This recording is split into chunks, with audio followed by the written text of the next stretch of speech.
Hey folks, welcome to the Clear Creek Cabin Mini Farm. So today we're going to share with you our recipe for some all-natural, uncured, nitrate-free homemade bacon. We got some local pork belly from one of the farmers nearby, and we're going to turn that into a delicious smoked bacon here at the mini farm. Stay tuned, it's going to be a lot of fun today. So this is what it looks like with the skin still on. We're going to have to take this skin off over here. I started to take some of it off over here before I started to freeze it. We got to take this skin off. And then what we're going to do is we're going to pat it dry, and then we're going to put our curing salts and everything on. Okay, this is it with the skin all peeled off. I tried the best that I could to try to keep as much fat on the meat as I could. Here's the side where we peeled the skin off. Here's the underside. We're going to have some pretty good looking bacon here, I think. Now what we need to do is pat dry it, and we're going to put the cure on it.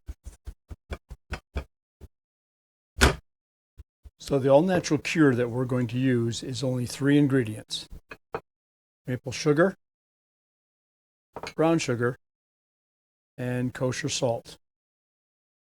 No celery salt, no other curing salts. This is the old-fashioned natural way that they used to make uncured bacon. Now, today they put all these new nitrates and nitrites in there to try to keep it, to preserve it for long periods of time. Our intention is to cure the bacon, smoke it, and then keep it in sections that we need and freeze the rest. That way it will have a much longer shelf life, being a natural uncured bacon. But then you don't have all those nitrates and nitrites in your food that are so bad for you, as everybody claims today. So 3 little simple ingredients: maple syrup, brown sugar, and kosher salt. So what we'll do is we'll put those in a little mixing bowl over here. I'm working from my summer kitchen in the basement.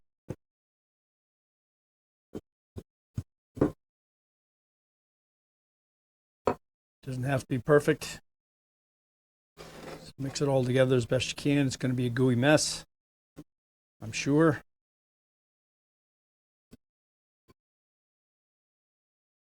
What we'll do is put the dry ingredients on first, and then we'll pour the maple syrup over top of it second.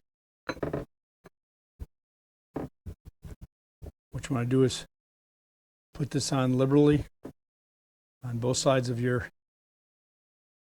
bacon. Pork belly. It's not bacon yet.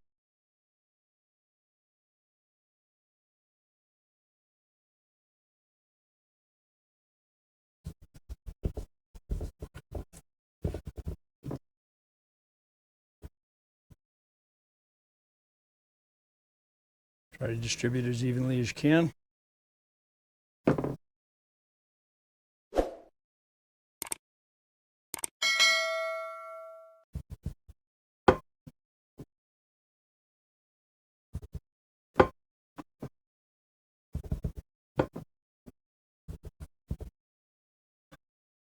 Should get it on the edges.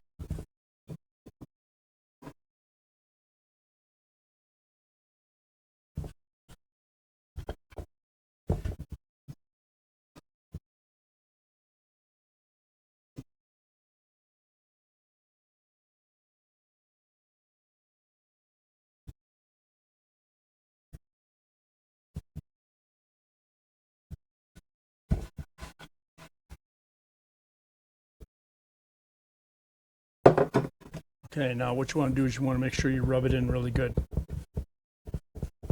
Pat it in there good and firmly. Try to save as much of it as you can. Anything that's left over, what we'll do is we'll put it right in the bag.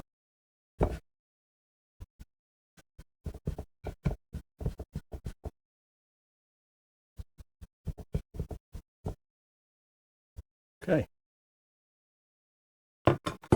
Now what you can do is just take your maple syrup and pour it over and rub it on as best as you can. You don't need to be too careful with this, because what's going to happen is that after about a day or so, the moisture in the bag is going to start to build up, and you're going to have a liquid in the bag, and that will actually finish coating the meat on all sides. but just do the best you can just to kind of rub it on for now. It won't be exact, not an exacting science. Okay.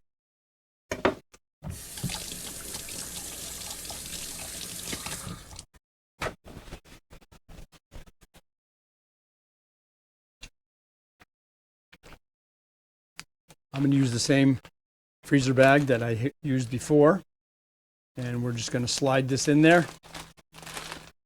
as best as we can.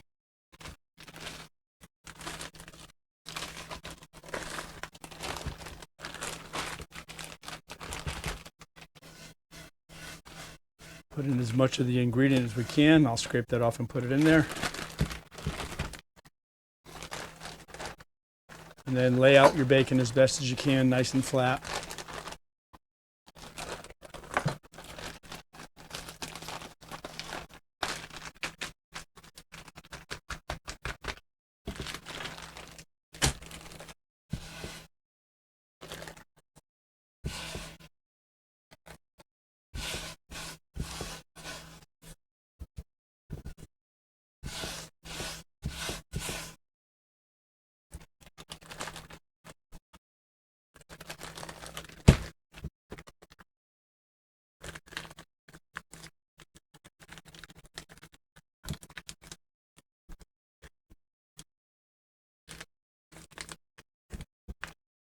Zip your bag up.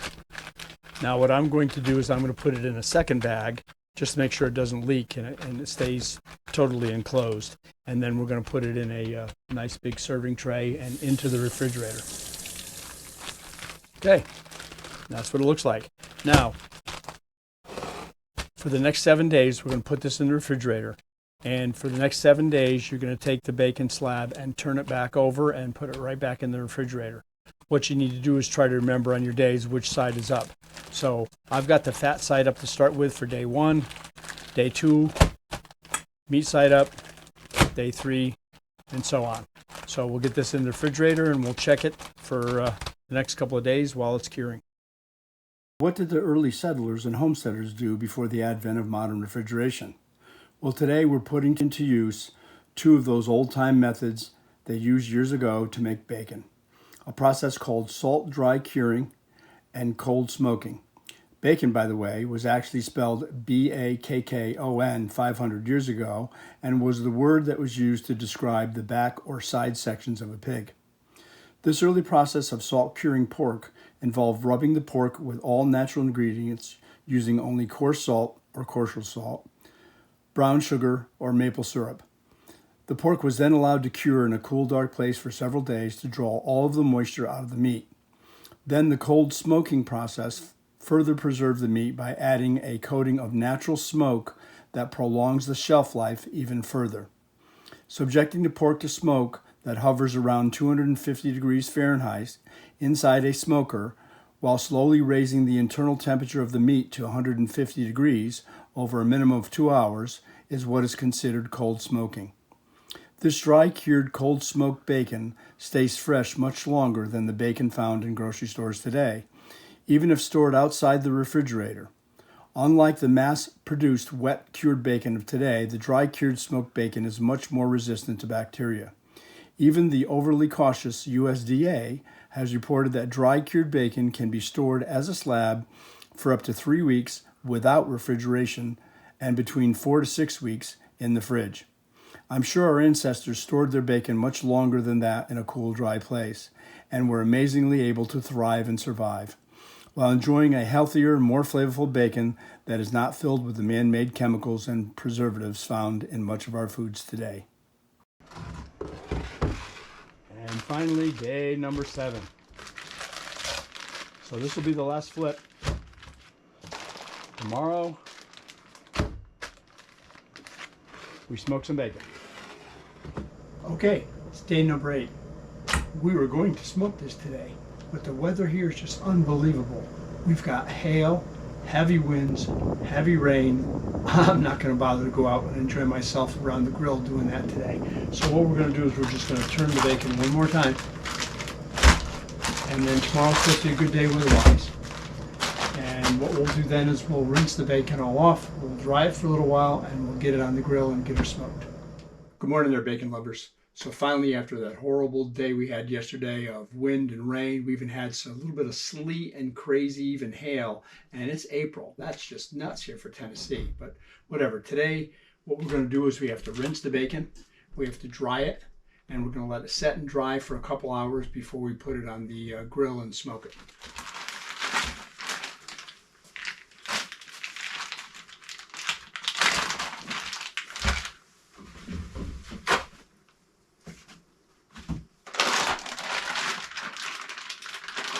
Oh, baby. Look how nice and firm that is.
Okay. I'm going to just put it here on a little rack to let it dry.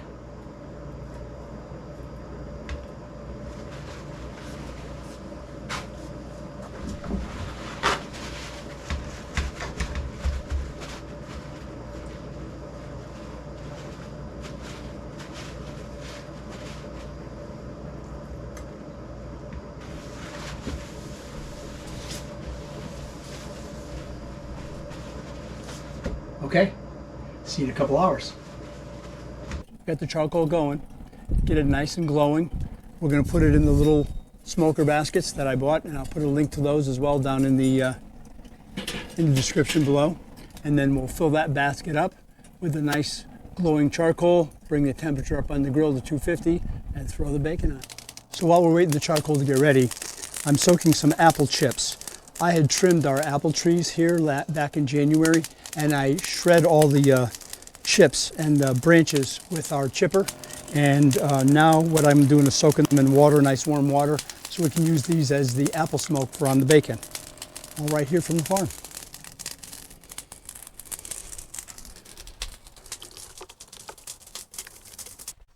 One of the things I got to continue with the fun is I got this Thermo Pro dual probe automatic temperature sensor. What I'll be able to do is stick one of the probes into the bacon, and I can put the other one in the top of the grill. I'll be able to tell what the temperature is inside the grill. I'll be able to tell what the temperature is inside of the bacon. Nice little thing to have if you need it. It's in Amazon. Again, put the link to it below if you want it.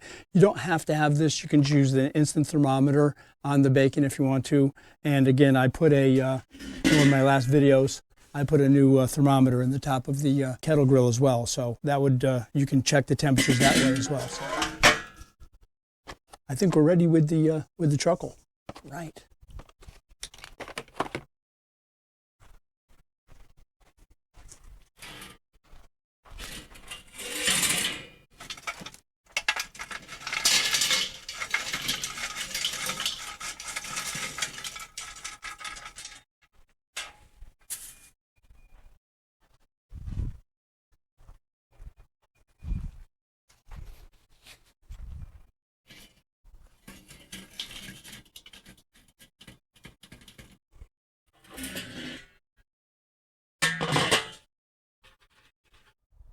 Okay, we got the grill up to 300. I'll be able to bring that temperature down because I'm going to put the wet apple chips on top of the coals, the glowing coals, and that will probably automatically bring some of the temperature down.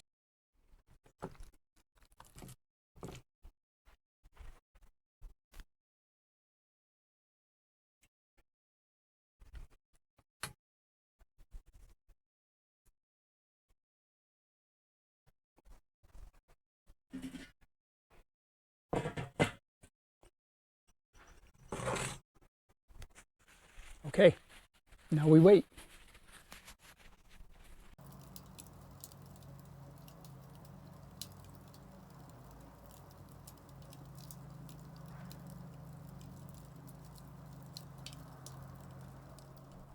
Okay, it's been in for just about an hour and the temperature's starting to drop, so I'm going to put some more charcoal on. And while I'm at it, I'm going to go ahead and flip the bacon.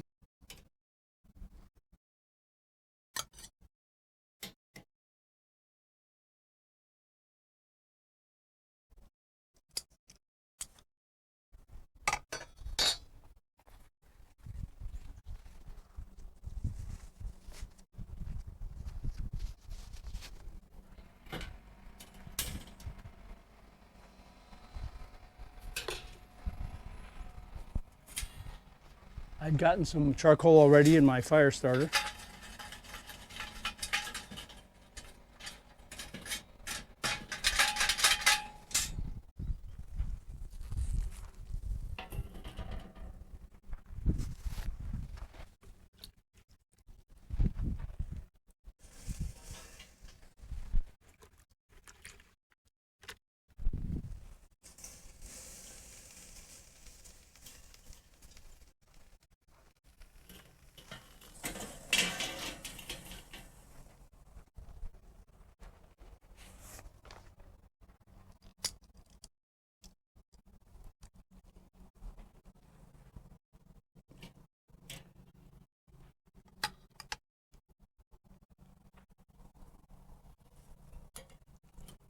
Looking good.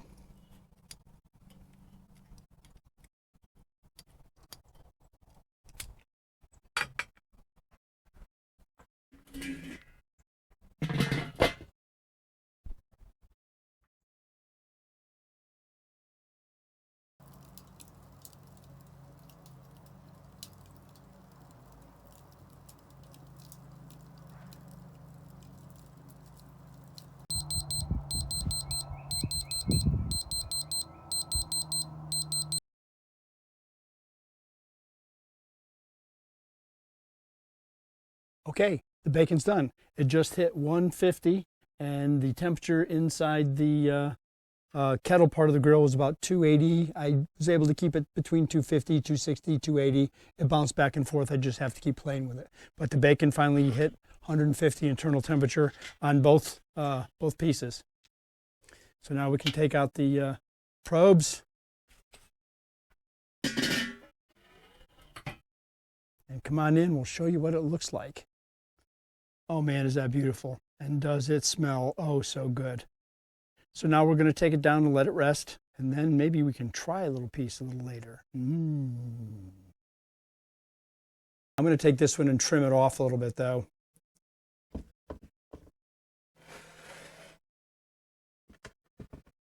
As you can see, I've got a nice straight edge over here, which will be fine for slicing and baking, but I've got a little rough edge over here, so we're going to cut some of this off.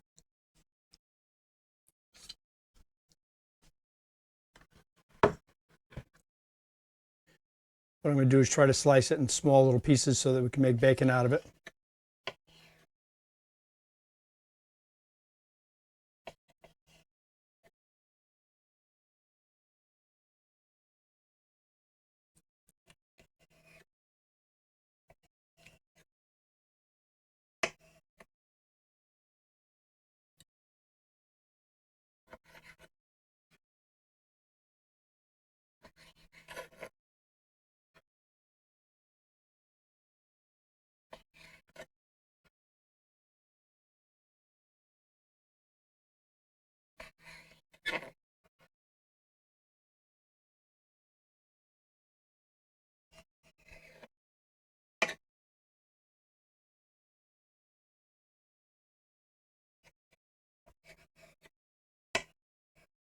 Well, that one's a little thin.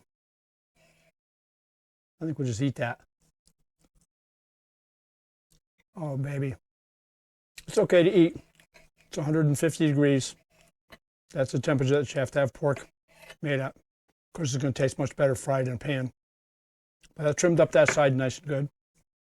This side looks good already. So I think we're in good shape. I'm going to just let it rest for a little while longer. I think maybe what we'll do is we'll throw these into a frying pan. And see how it comes out. Okay, we fried up some of the bacon right here on the grill. But that's what the bacon looks like all cooked up. We're going to go give it a try.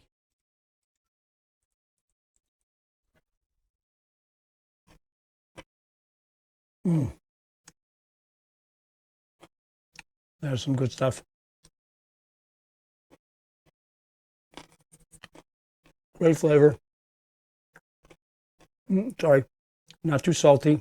Got a little bit of a sugary taste to it. Maple taste, apple taste. Wonderful.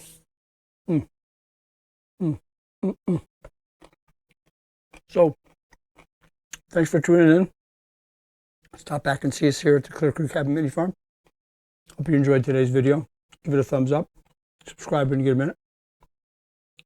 And stop back and see us. We'd love to have you become members of our family. God bless you till the next time we see you.